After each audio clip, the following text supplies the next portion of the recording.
నమస్కారం, STV news కి స్వాగతం. ఈనాటి వార్తలు. ఖమ్మం జిల్లాలో రైతులకు యూరియా కష్టాలు తీరడం లేదు. కొనిచెర్ల సహకార సంఘం కేంద్రం వద్ద రైతులు యూరియా కోసం బార్లు తీరారు. అయితే సరైన యూరియా లేకపోవడంతో రైతులు ఆందోళన చేశారు. రైతులకు సరఫరా చేయకుండా బ్లాక్ మార్కెట్ కు తరలిస్తున్నట్లు ఆరోపించారు. గతంలో అలాగే యూరియా కష్టాలు రాకముందే రైతులు సహకార సంఘాల వద్ద వచ్చిన యూరియా దొరకటం లేదు. మరొక వైపు ప్రభుత్వం ఆన్లైన్ ద్వారా యూరియా కష్టాలు తీర్చామని ప్రకటన చేసి క్షేత్రస్థాయిలో అమలు కావడం లేదన్న విమర్శలు వస్తున్నాయి. బ్యాంకులో తగబెట్టుకొని ఊరియా కట్టలకు వస్తే మాకు లేవు కట్టలు కొంచెంలో పుట్టాడుకు పొరుగురు నుంచి ఎక్కడ ఉన్నాడుకో రికమెండేషన్లో కట్టలు అయిపోయినాయి చెప్తాను. ఒక్కొక్క ఆటోకి 30-40 కట్టలు పంపిస్తున్నారు. ఇది ఎంతవరకు దారులు, ఎంతవరకు కరెక్ట్? ఎక్కడైనా మేము వెళ్తాను, గొడవ చేసిన పోలీసు వాళ్ళు మమ్మల్ని ఎగుతా ఉంటాం.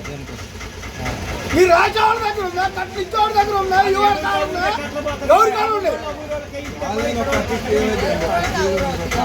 ఆడపిల్లని పొద్దాక రాత్రి నుంచి కార్డు పోయిందా, కార్డు పోయింది దొక్కుట్లో కార్డు కట్టరాయమని రాయరా. మరి ఆ దొక్కుట్లో కార్డు కోసం అడిగితే ఇంతమంది జనం వేయబడేటట్టున్నారు. చచ్చిపోతే ఈ రజావులు కట్టిస్తారా? చచ్చిపోయిన పడితే లేపుతారా మళ్ళీ? ఖమ్మం జిల్లా సత్తుపల్లి పట్టణంలోని సింగరేణి కాలరీస్ కంపెనీ లిమిటెడ్ ఆధ్వర్యంలో నిర్మించిన జీఎం కార్యాలయాన్ని సింగరేణి సీఎండీ కృష్ణ భాస్కర్ స్థానిక ఎమ్మెల్యే మట్టా రాగమయ్యతో కలిసి ప్రారంభించారు.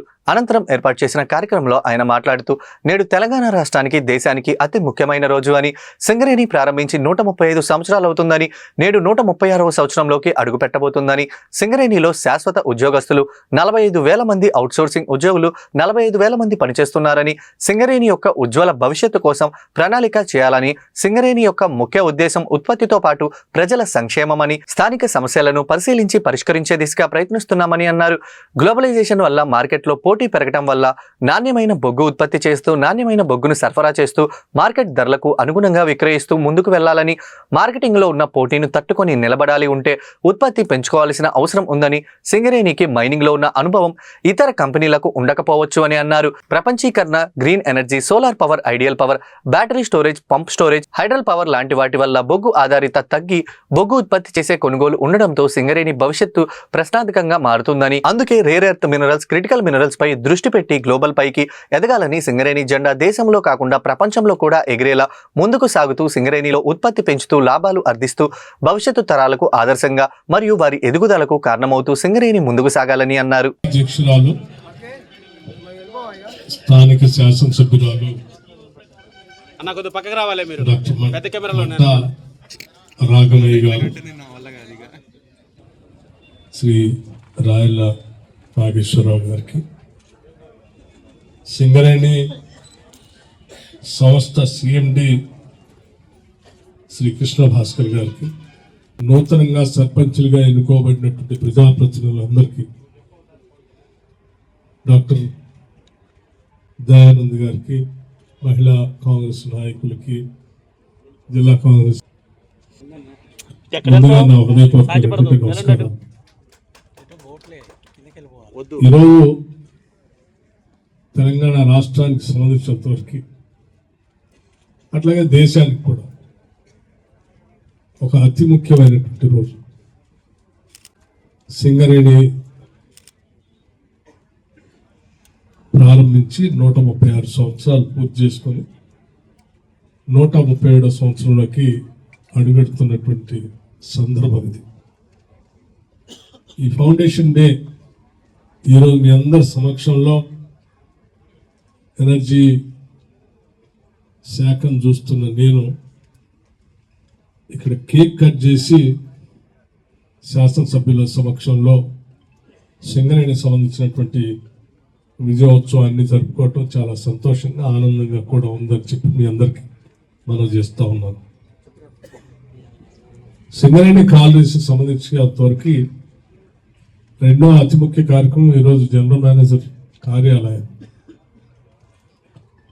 విశాలంగా ఇక్కడ కట్టుకొని నేను ప్రారంభోత్సవం కూడా చేసుకున్నాం.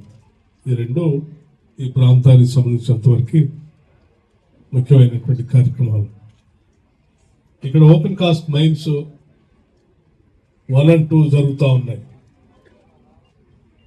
ఈ కోల్ మైన్స్ సంబంధించి ఈ జరిగేటువంటి మైనింగ్ జరిగే కార్యక్రమాల్లో భాగంగా ఈరోజు ప్రత్యేకంగా ఆ మైన్స్ చూసి స్థానికంగా ఉన్నటువంటి సమస్యలు ఏమైనా ఉంటే వాటి పరిష్కారం కూడా చేసి అవగాహన చేసుకొని వాటి పరిష్కారం చేస్తూ భవిష్యత్తులో సింగరేణి ఉజ్వల భవిష్యత్తు కోసం ప్రణాళికలు చేయాలనేటువంటి ఆలోచనతోనే ఈరోజు ఈ పర్యటన రావటం జరిగింది. ఆనాడు మహానుభావులు సింగరేణి రాఘవయ్య గారు కొన్ని సమస్యలు దృష్టికి తీసుకొచ్చారు. తప్పనిసరిగా ప్రజా సమస్యలకు సంబంధించి ప్రజా సంక్షేమం కోసం ఈ ప్రభుత్వం ఇప్పుడు వెనకడుగు వేయదు. సింగరేణి కాలనీస్ ప్రాథమిక మోటో కూడా ప్రొడక్షన్ అండ్ వెల్ఫేర్, ఉత్పత్తి చేస్తూ ప్రజల సంక్షేమాన్ని కూడా చూసుకుంటూ ముందుకు వస్తున్నటువంటి విషయం దశాబ్దాల కాలంగా మనం చూస్తూ ఉన్నాం. భవిష్యత్తులో కూడా మీరు చెప్పినటువంటి సామాజిక అంశాలకు సంబంధించి ప్రతిదాన్ని కూడా పరిశీలన చేసి సాధ్యమైనంత తోటికి వాటి ఉప ముఖ్యమంత్రి బట్టి విక్రమార్క సత్తుపల్లి నియోజకవర్గం తల్లాడ, కల్లూరు, సత్తుపల్లి పలు అభివృద్ధి కార్యక్రమాలకు శంకుస్థాపన కార్యక్రమం ఉందన్న వైరా మండలంలోని నూతనంగా ఎన్నికైన సర్పంచులు, ఉప సర్పంచులు, వార్డు మెంబర్లు సన్మానానికి ఏర్పాట్లు చేసి స్థానిక నాయకులు షెడ్యూల్ ప్రకారం ఇచ్చిన టైం మించిపోవడంతో వైరా మున్సిపాలిటీ స్థానిక కాంగ్రెస్ కార్యాలయంలో ఏర్పాటు చేసిన సర్పంచుల సన్మాన కార్యక్రమాన్ని నిర్వహించకపోవడంతో వైరా మండలంలోని 20 గ్రామాల పంచాయతీల నుండి వచ్చిన సర్పంచులు, ఉప సర్పంచులు, వార్డు మెంబర్లు నిరుత్సాహంతో వెనుతిరిగారు. ఉప ముఖ్యమంత్రి బట్టి విక్రమార్క సన్మాన కార్యక్రమం ఏర్పాటు చేయడంతో ఆనందంతో ఉదయం 9-10 గ్రామాల్లోని సర్పంచులు స్థానిక కాంగ్రెస్ కార్యాలయానికి చేరుకున్నారు. కానీ 5-6 గంటలు నిరీక్షించి వారు నిరుత్సాహం ఎదురైంది. విద్య, వైద్యం, సంక్షేమ రంగాలపై ప్రజాప్రభుత్వం ప్రత్యేకంగా దృష్టి సారించింది. ఇందుకు గాను ఈ రంగాల్లో పెద్ద ఎత్తున పెట్టుబడులు పెడుతుంది. ప్రభుత్వ వసతి గృహాల్లో నాణ్యమైన భోజనం అందించేందుకు 40% డైట్ ఛార్జీ సైతం పెంచింది. ప్రత్యేకంగా మెనూ రూపొందించింది. ఈ నేపథ్యంలో డిప్యూటీ సీఎం బట్టి విక్రమార్క ఖమ్మం కలెక్టరేట్ లో సమీక్ష సమావేశం ముగించుకొని మదిరా నియోజకవర్గ పర్యటనకు వెళ్లే క్రమంలో ఆకస్మికంగా కొనిజర్ల మండలం తనికెళ్లలోని తెలంగాణ గిరిజన సంక్షేమ బాలికల గురుకులశాల డిగ్రీ కళాశాలలో ఆకస్మికంగా పర్యటించారు. డిప్యూటీ సీఎం కాన్వాయ్ ఒక్కసారిగా గురుకుల వసతి గృహం వైపు తిరిగింది. డిప్యూటీ సీఎం నేరుగా గురుకుల వసతి గృహంలోకి వెళ్లి మొదట భవనాన్ని పరిశీలించారు. తదుపరి విద్యార్థులు ప్రిన్సిపల్తో మాట్లాడారు.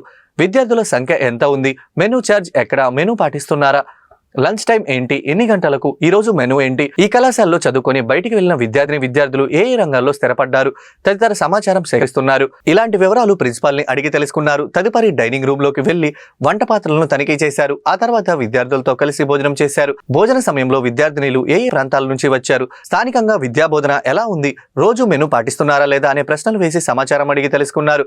భోజనాల తదుపరి లైబ్రరీని సందర్శించారు. గ్రూప్ 1, గ్రూప్ 2 వంటి పరీక్షలపై విద్యార్థులకు అవగాహన కల్పిస్తున్నారా, పోటీ పరీక్షలకు సంబంధించిన మెటీరియల్ లైబ్రరీలో ఉందా లేదా అని అడిగి తెలుసుకున్నారు. దోమలు రాకుండా సువాసనలు వెదజల్లేలా అగరవత్తులు విద్యార్థులను తయారు చేస్తున్నారా అనే విధానాన్ని డిప్యూటీ సీఎం పరిశీలించారు.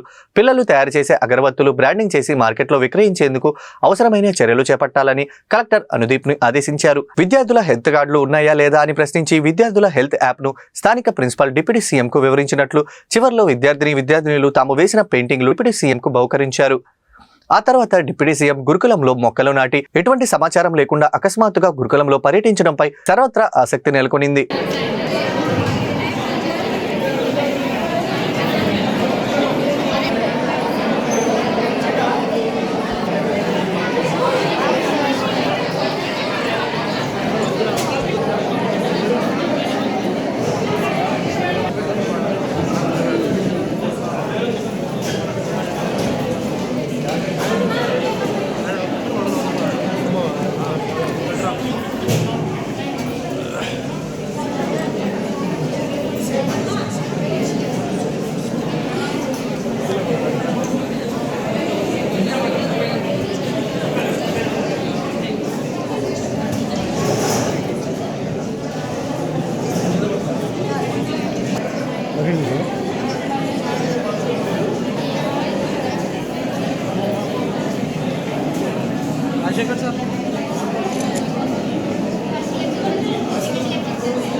ఈ వార్తలు ఇంతటితో సమాప్తం. తిరిగి మరి బులెటిన్లో మళ్ళీ కలుద్దాం. నమస్కారం.